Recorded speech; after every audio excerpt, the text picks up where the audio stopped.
Balitang 24/7. Narito ang Balitang 24/7. Sa ulo ng mga nagbabagang balita. Mga tangke sa Israeli military nakitang papunta sa direksyon ng Gaza. 146 wanted personalities arestado sa Calabarzon sa loob lamang ng 2 linggo. Marcos to AFP, magiging handa na ipagtanggol ang kapuluan.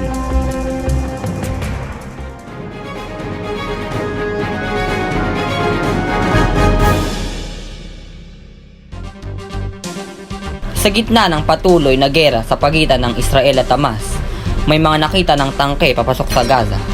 Inaalam pa rin naman ng ating embahada sa Tel Aviv kung may kasamang Pilipino sa hostage ng grupong Hamas. Cairo at mga tagapanood, sa kabutihang palad wala naman na po tayong narinig na bagong sirena o pag-alarma na merong missile attack sa direksyon ng Tel Aviv. Pero kagaya ng nabanggit ni Israeli Prime Minister Benjamin Netanyahu, naghahanda ang Israel Defense Force para sa isang ground attack o ground invasion o paglusob sa Gaza. May namataan po ang ating team kanina ng ilang battle tank IDF na Next Generation Merkava Mark V na ibinabiyahe sa southern Israel papunta sa direksyon ng Gaza. Ito po yung mga high-tech military tank at battle tank ng Israel, at habang naghahanda nga ang Israel sa isang posibleng ground invasion sa Gaza, gabi-gabi nang nagdaraos ng protesta ang mga Israeli para manawagan sa kanilang gobyerno na gumawa ng paraan na mailigtas naman ang mga kinidnap ng mga Hamas at maialis ng Gaza nang hindi napapahamak. Kasama sa mga larawan ng nakidnap ang isa sa mga Pilipinong nawawala na si Jimmy Galeonor Pacheco, na una nang sinabi ng asawa sa media na napanood niya umano sa isang nag-viral na video na kinidnap umano ng Hamas.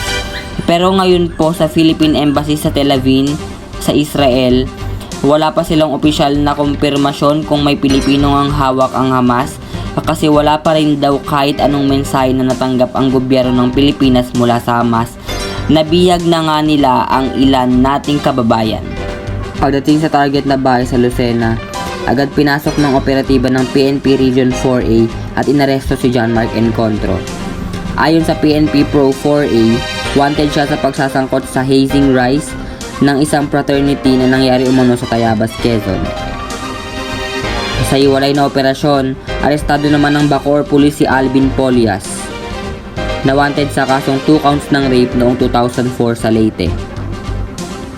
Patakas naman sana sa terminal ng bus na ito sa Quezon nang maaresto ng Lucena Police ang wanted na si Jerome Chris Enriquez dahil umano sa panggagahasa.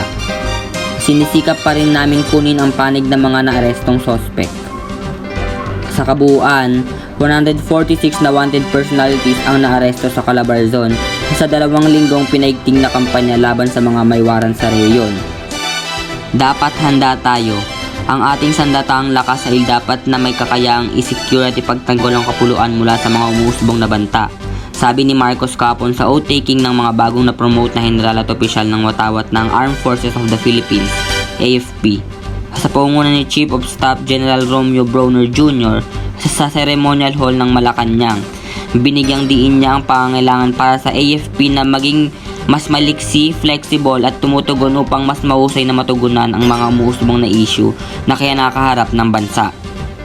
Hindi lamang dapat umasa, ngunit dapat ka ring maging handa na umangkop at tumugon sa mga umuusbong na pambansang seguridad at mga katotohanan sa pagtatanggol na umiiral sa ating bansa at sa ating rehiyon, sabi niya. Bagamat kapansin-pansin na nakikita natin ang mga positibo at nakakapagpatibay na mga pag-unlad sa mga tuntunin ng ating panloob na sitwasyon sa seguridad, marami pang kailangan gawin, sabi ng Commander-in-Chief. Dapat nating panatilihin ang ating pagbabantay at pag-iingat laban sa mga aktor na iyon. Ano man ang kanilang kalikasan o anyo na magbabanta at magpapasanganib sa kapayapaan na ating pinagsikapan at pinaglalaban sa loob ng maraming taon, sabi ni Marcos.